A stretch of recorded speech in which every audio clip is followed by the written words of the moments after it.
Riot, please take my money. Hey guys, TheSkilledRoy here, back with another Legends of Runeterra video, and today we are talking about the monetization of Legends of Runeterra, and how it can be improved even further. Now, Legends of Runeterra is an insanely free-to-play game, and I haven't spent any money on cards, but I actually almost own just about every single card in the game, and have more than enough resources to craft the next dozen expansions entirely out of the box. And with a game that free to play, I honestly would love to support the game a lot more, but that's where the issues arise. You see, unlike games like Rocket League, Fortnite, or obviously League of Legends, the monetization in Legends of Runeterra leaves a lot to be desired. So I polled the community asking for their ideas for what they might like to come to Legends of Runeterra so that we may help support the game with some kick-ass cosmetics. Now, I know Legends of Runeterra isn't the highest priority Riot game right now, and new ideas and new projects might be a little out of reach for them, so I've decided to order these ideas from relatively easy to implement all the way to difficult to implement. Obviously, I'm not a dev, so what might seem easy to me might not be actually that easy to do, so please, apologies ahead of time. So instead, think of this like a wish list, and without further ado, let's get into it. First things first, we all know about the skins that are in the game. Legends of Runeterra has skins for many different champions that give a range of new art, sometimes new effects, and sometimes new level up animations. But one thing often not touched on is actually the unique spell effects. Whenever you have a skinned champion in your deck, their champion spell also changes to match, with usually unique effects. This is super awesome, but here's something weird. Why can't you buy those separately? As you all know, most champions have champion spells that exist as standalone cards. Aphelios, for example, has Gifts from Beyond as his champion spell, which is a really solid card. When in his Pulsefire skin, it gets this new cybernetic look, alongside a host of new art for all the various weapons he can get from it. However, this only applies to Aphelios' champion spell. If, for example, in the same deck as Pulsefire Aphelios, you have Gifts from Beyond as a standalone card, it actually won't be skinned, even if you have both of them in hand. So the first thing I'd suggest is this: make it possible for champion spells skins to be purchased on their own. If you really want to be stingy about it, you could even make it so that you have to own the original champion skin to purchase it. This is especially an issue for some characters whose champion spells actually see play in other decks besides that one champion. Think of like Jinx's Get Excited or Anivia's Harsh Winds. Sometimes those spells see more play than the champions who have the skins based on them. So it's simple. You have the animations, you have the art, and all the concepts all done. Just let us apply the spell skins independently of the champions.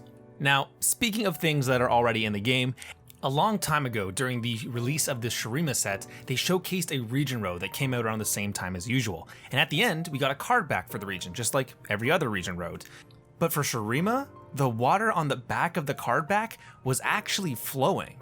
Many people were absolutely stoked because this would be the first ever animated card back, and imagine our sadness when we found out that the card back stopped being animated as soon as you claimed it.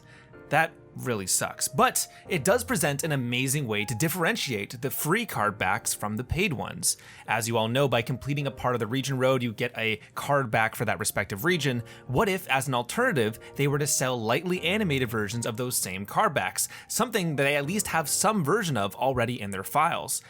This could be a really cool way to represent your favorite region, and of course eventually, if it's successful, they could animate other card backs too. Many other card games like Gwent have animated card backs already, and I think this is a clear place to monetize the game further. Now, on the topic of animation, animated premium cards are a staple in almost every card game. In Gwent, they have these absolutely incredibly gorgeous animations of just about every single card in the game. These amazing animated cards obviously take some premium currency, one that is typically earned in-game via daily missions, or by purchasing cards or purchasing the specific resource. Obviously, you could just translate that over to Legends of Runeterra.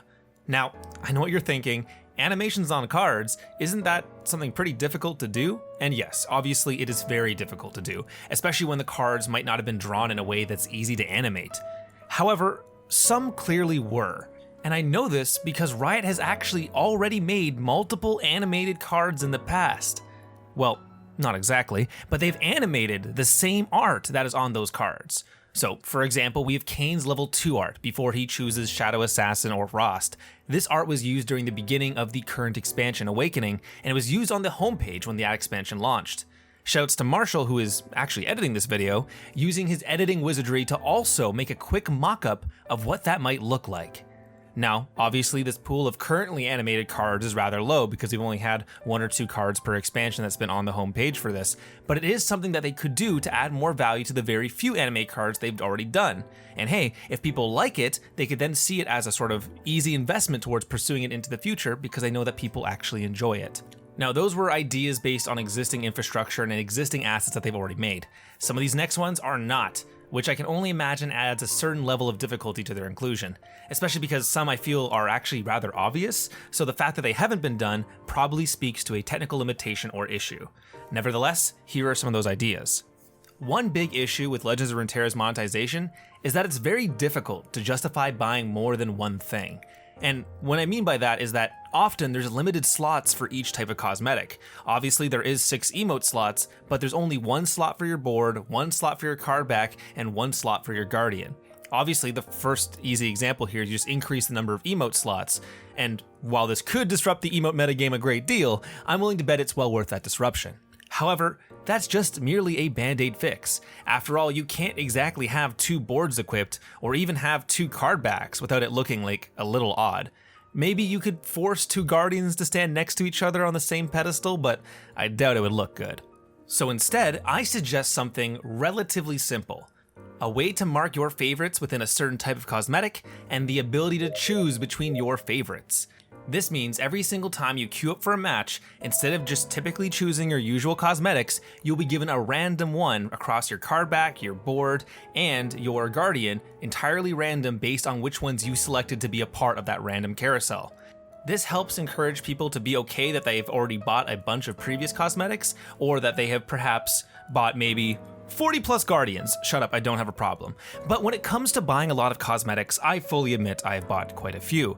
That said, even I am having an issue buying more because there's so many cosmetics I just don't use anymore. So how should I keep supporting this game when I realistically can't keep buying cosmetics? Well, simple. Allow us to gift to our friends. Gifting friends is an absolutely fantastic way to absolutely help everyone. Let's look at the League of Legends gifting page, for example. You can buy RP for a friend, letting them choose whatever they want. You can buy them a mystery skin so they get inspiration for the next champion they want to play. You can also get them a random champion, an icon, a ward, just about anything. So the obvious solution here is just letting us do the same. Let us buy someone a random guardian or a card back. Let us buy someone a specific one for a specific price. This is beneficial for a wide variety of reasons. The obvious one is that they're gifts. You can get your favorite LOR player a gift for their birthday or another special occasion. They hit a new rank, boom, gift. They won their last gauntlet, boom, gift. You just top them on the leaderboard, pity gift. You know, the possibilities are really endless, but the gifts in general serves another important purpose. Paying people out. In Legends of Runeterra, there are countless grassroots tournaments and contests being run every single day, whether that's custom card contests, full-scale tournaments, or even gimmick tournaments with specific rule sets. The community loves running miniature events on the game, and one difficulty that often arises is trying to figure out the payments. Obviously, PayPal is a possibility, but sometimes people don't have that, or Venmo, or any other of the payment systems. It'll be a lot easier to help pay people for these events if the gifting system was built into the game. That means instead of having to try to figure out conversion between different currencies and to see what payment websites and services someone might have, you can just be like, hey, what's your Riot ID? And boom, they get their prize. This ease in the payout process will go a long way to helping empower event and community organizers who want to keep on supporting the game. And hey, at the end of the day, it's something that creates more purchases. I'm sure it's a fairly practical way to make money on the game. Now, another way to monetize the game might seem a little odd, but I think it's worth exploring. In Legends of Runeterra, a common critique of the skins is that they are overpriced for something that just changes the art, and that the only skins of value are ones that change effects or the level up animations. But what if there's another avenue? What if instead of paying for skins to have level ups, we can go back and update some of these old level up animations? Obviously, some of these old champions have a completely aged level up animation. Looking at you, Timo. So what if, instead of having to make new art for a new whole skin line, plan out a concept and a design, we instead focus on what people see a lot of value in, like these level up animations? While I think champions that have strong level up animations should probably just keep those ones, if you look at the ones that have less flashy or less interesting level ups, we can try to upgrade them into the current style. And this isn't exactly impractical. If you look at Wild Rift, for example, aka League of Legends Mobile, they have an extensive animations for even the basic skins of those champions. Now, I'll be honest, I'm not at all an expert if this is possible, but if the models from Wild Rift could be used to create the new level up animations for these old champions, perhaps that's a way to save some costs when creating them. And then, once it's made, you can add it to the shop so that people can pay for it. Now, there is a lot more I can go into here, but I feel as though the best way now is to really try to lightning round through these ideas, as they're not super crazy to explain, but they should be said all the same. First things first, champions who are designed to play together in some way should probably have matching skins so they feel like they're matching more.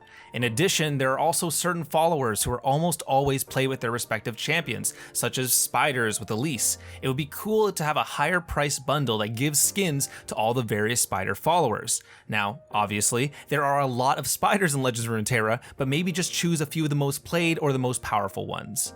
Next up is prismatics. Prismatics are a pretty cool way to foil out your collection, but it's a bit of a missed opportunity that there isn't different versions or variations available for purchase. For example, maybe a different color of a border, or one that's tied to a specific region, or anything in between. Hell, other card games are famous for players fully foiling out or goldening their decks, and prismatics are a little too subtle to sort of feel that level of acclaim when you use them.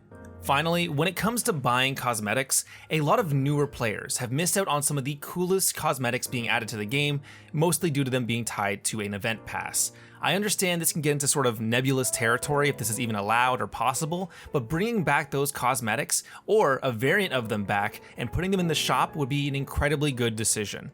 Imagine being a fan of Annie and joining the game today and finding out you can't buy Tibbers anymore. It feels really lame, and you're definitely losing clear sales.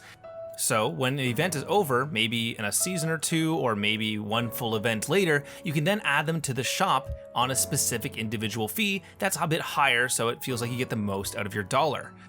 If you still want to make these things feel limited or exclusive in some way, you can also do what another Riot game does, a rotating store. In Valorant, if you miss your chance at the bundle of your choice, every day there are 4 random cosmetics that are placed up on the shop from former bundles. This would be a great way to put 4 random cosmetics from previous passes or limited content into the store. This makes those cosmetics still limited and exclusive, but it also means that returning players will actually be able to buy cosmetics that they actually want to buy.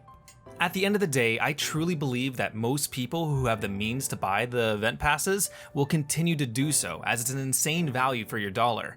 Most of us have so many cosmetics from these passes that we probably don't mind giving someone their chance to buy a Gwen doll or Tibbers to match their favorite champion. At least I would. Feel free to push back on this if you feel otherwise. Anyways, that's it for me today. I didn't want this video to get too out of hand, as there was a lot to talk about and this video is already stretching on way too long. I have even more ideas, so if you'd like to see that, let me know in the comments below. And of course, if you have any other ideas of your own, please leave them in the comments below as well, and I might toss them into the next video. Anyways, that's it for me. Thank you everyone so much for watching. I will see you all next time. Peace out.